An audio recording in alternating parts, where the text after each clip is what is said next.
भेजा है, देखते हैं अभी कनेक्ट करेंगे। हेलो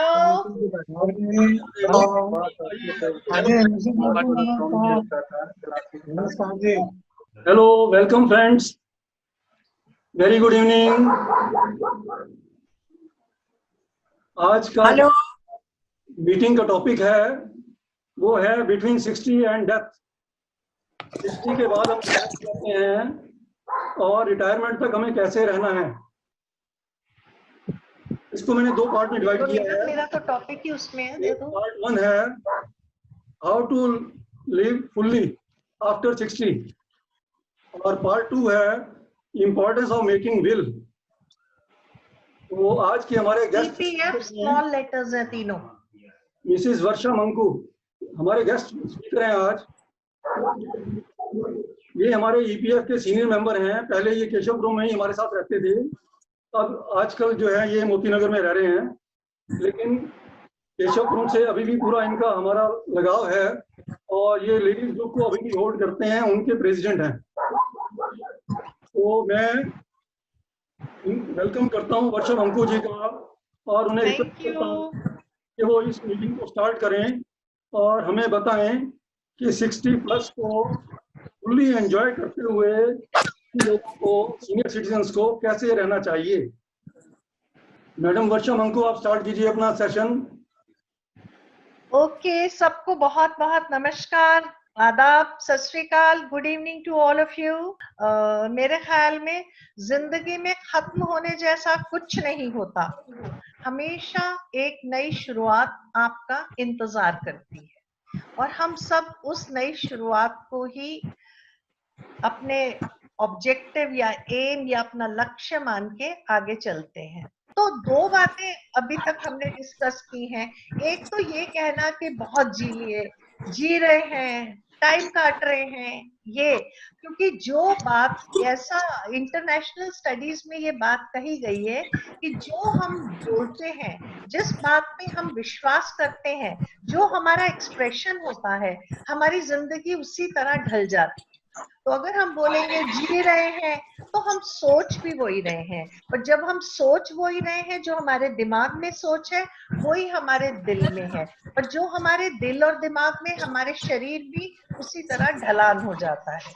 जब हम जिंदा हैं तो ऑब्वियसली हम जी रहे हैं। अगर आपकी डेड बॉडी होती तो कोई आपसे ये ना आके पूछता कि कैसे हो आप, कोई भी नहीं पूछेगा ना। तो जिंदा है हम तो सबको पता है। और दूसरी बात, बहुत अच्छे से जवाब दे। जब भी कोई पूछे आप कैसे हैं, बहुत अच्छे, क्योंकि जब आप बहुत अच्छी बोलेंगे तो वो सामने वाला ही नहीं सुन रहा, आपका अंतर मन भी सुन रहा है। जब आपके अंतर मन में ये बात आती है मैं बहुत अच्छा हूँ, तो आप फील भी वही करते हैं, क्योंकि जो हमारा एक्सप्रेशन है वो हमारी मेंटल और फिजिकल एबिलिटी के साथ बहुत जुड़ा हुआ है। तो हमारे एक्सप्रेशंस, हमारे बात करने का ढंग भी वही होना चाहिए। तीसरी बात जो मैं आपके साथ शेयर करना चाहती हूँ वो ये है कि आप 1 मिनट अपनी 30 सेकेंड्स अपनी आंखें बंद करके सोचिए कि पिछले 10 साल में आपने क्या नया सीखा है। 30 second start now. Close your eyes all of you. सोचा आपने? बस अंगूठा ऊपर करके बता दीजिए कि सबने सोच लिया, इस सबने कुछ सीखा है। ये बहुत अच्छी बात है। जिंदगी के हर मोड़ पर, हर एक महीना में आपको कुछ नया सीखना है, चाहे वो कोई डिश बनानी हो, चाहे कोई कपड़े फोल्ड करने का नया स्टाइल हो, या कोई भी काम हो।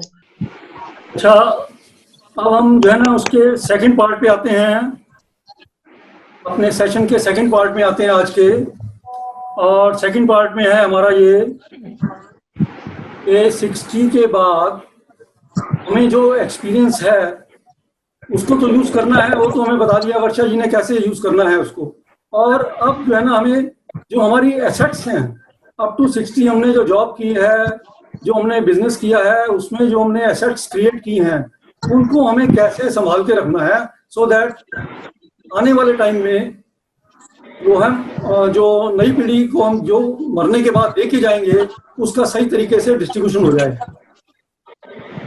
तो सबसे पहले तो हम ये मान के चलते हैं, कई बार हम सोचते हैं कि हमारे पास तो है ही क्या, जो बैंक में है वो तो हमने नॉमिनेशन कर रखा है और इसलिए हमें कोई विल लिखने की जरूरत नहीं है। लेकिन actually friends we are wrong. हमें जो है ना विल लिखना बहुत जरूरी है। नॉमिनेशन और विल में डिफरेंस क्या है, पहले तो मैं ये बताऊंगा आपको। नॉमिनेशन का मतलब ये होता है कि मैं बैंक को ये अधिकार दे रहा हूं कि मेरे ये जो पैसे हैं जब मैं मर जाऊं तो ये इसको दे दिए जाएं। लेकिन वो उसको दे दिए जाऊं का मतलब नहीं, ये नहीं है कि वो अपने पास ही रखेगा, वो एज पर विल उसको डिस्ट्रीब्यूट करेगा। तो this is the basic difference between nomination and A will. अगर मान लीजिए वो नॉमिनेशन से पहले ही कोई विल लेके आ जाता है, कहता है कि ये मेरे नाम विल है और ये पैसा मुझे मिलना चाहिए, और बैंकर उसको ये देखता है कि नहीं ये विल जो है ना वो मिस्टर ए के नाम से है, मिस्टर बी को नहीं दिया जा सकता पैसा, तो इन दैट केस वो अमाउंट डिस्प्यूटेड हो जाता है। और अमाउंट जो डिस्प्यूटेड हो जाता है तो उसको फिर वो कोर्ट में ही डिसाइड होता है कि वो पैसा किसको मिलना चाहिए। इन दैट केस विल लिखना बहुत ही जरूरी है इन डिस्प्यूट्स को अवॉइड करने के लिए। और मोर ओवर आपने अपने चिल्ड्रन को कंट्रोल करने के लिए भी एक विल लिखना बहुत जरूरी है। लेकिन मेरा ये मानना है कि हम लोग जो सीनियर सिटीजन हैं जिनके पास ज्यादा कुछ नहीं होता है, वो मिडिल क्लास इनकम है, तो उनको एक बिल लिखने में कोई परेशानी नहीं आनी चाहिए। और most importantly something is better than nothing. अगर आप सादे कागज पर भी लिख देंगे कि मेरा ये मकान इसको मिलना चाहिए, ये मेरा बैंक का स्टेट बैंक का पैसा इसको मिलना चाहिए, ये मेरा LIC का पैसा बेटा और बेटी को बराबर मिलना चाहिए, इस तरीके से अगर सादे कागज पे भी लिख देंगे तो चलेगा। इन फ्यूचर तो आपका डिस्प्यूट से बहुत आपको सॉल्व करेगा। अब आप प्रश्न ये पूछ सकते हैं कि अगर हम रजिस्ट्रेशन करवाते हैं तो क्या फीस होगी और कितना टाइम लगेगा।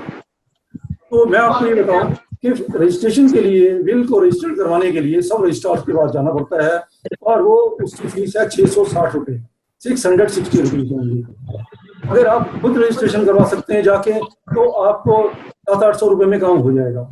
लेकिन मैंने ये देखा है कि मोस्टली हम लोग हेजिटेट करते हैं कि वहां पर अगर हम अकेले जाएंगे तो हमें कुछ पता नहीं चलेगा, हमें जो है ना गलत तरीके से इधर उधर घुमाते रहेंगे। तो इन दैट केस वो एक वकील को पकड़ लेते हैं और उस केस में वकील जो है ना वो तकरीबन आमतौर पर 2-3 हज़ार के बीच में ले लेते हैं। और अगर आप थोड़ा हेजिटेट कर रहे हैं तो कोई हर्ज नहीं है, 2-3 हज़ार रुपये दे दीजिए और अपने बिल को रजिस्टर करवा लीजिए और वो पक्का रजिस्ट्रेशन हो जाएगा। ये जो गाना है कुदरत फिल्म का है, RD बर्मन का म्यूजिक है, मजरूर सुल्तानपुरी के लिरिक्स हैं और किशोर कुमार और परवीन सुल्ताना ने गाया हुआ है। Very nice. तुम्हें कोई और देखे तो जलता है दिल, बड़ी मुश्किलों से संभलता है दिल, क्या क्या जतन किए तुम्हें क्या पता, तुम्हारे बिना। Thank you very well sung. Thank you so much.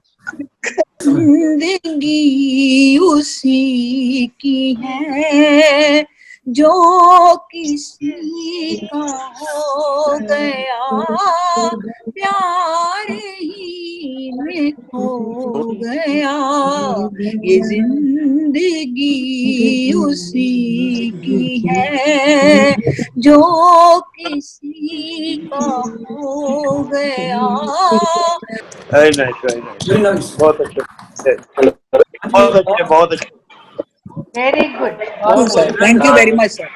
जी मैं देख रहा हूँ कि सबसे ज्यादा हेल्थ ओरिएंटेड पर्सन हमारे ग्रुप में है मिस्टर मंकू। मैं उनका वेलकम करता हूँ।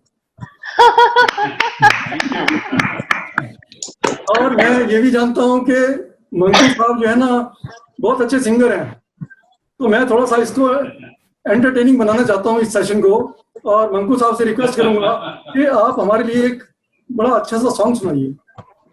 क्या बात है, आवाज आ रही है? हाँ, सुनाओ सुनाओ, गाना शुरू करो फटाफट। सुहानी रात ढल चुकी, ना जाने तुम कब आओगे। सुहानी रात ढल चुकी, ना जाने तुम कब आओगे।